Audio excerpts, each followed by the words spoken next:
57 vjeçari Pjetër Kaza u vra të dielën e një qeshorit në oborrin e banesës në tij në Talit të Lezhës.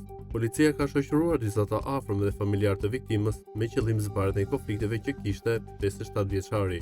Po ashtu policia ka sekuestruar disa kamera sigurie me qëllim identifikimin e autorit. Kjo dyshohet se ka pritur viktimën të kthehet nga puna dhe më pas është larguar në këmbë. Pista kryesore e hetimeve është ajo një histori e gjakmarrje, por që nuk përjashtohet as konflikte të tjera. Autori dyshohet se kishte ndjekur me kujdes lëvizjet e viktimës dhe e kishte pritur pranë banesës së tij. Apo Kaza kishte arritur në obor, ky afrohet derës së shtëpisë, e ka qelluar me armë automatike dhe Kaza ka ndruar jetë në vend. Në vendin e ngjarjes janë gjetur prova të rëndësishme, ndërsa kamerat e sigurisë në zonë kanë regjistruar lëvizjet e personit të dyshuar në kohën që përkon me ekzekutimin.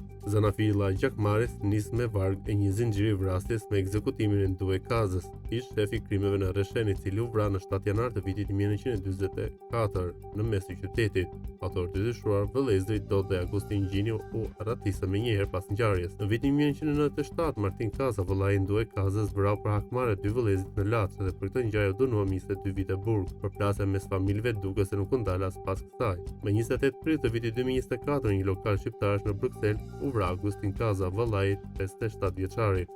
Ai u qellua për vdekje me armë zjarri në kokë dhe kërharor, ndërsa Pjetër Kaza është viktima e tretë në këtë konflikt që vijon prej më shumë se 3 dekadash.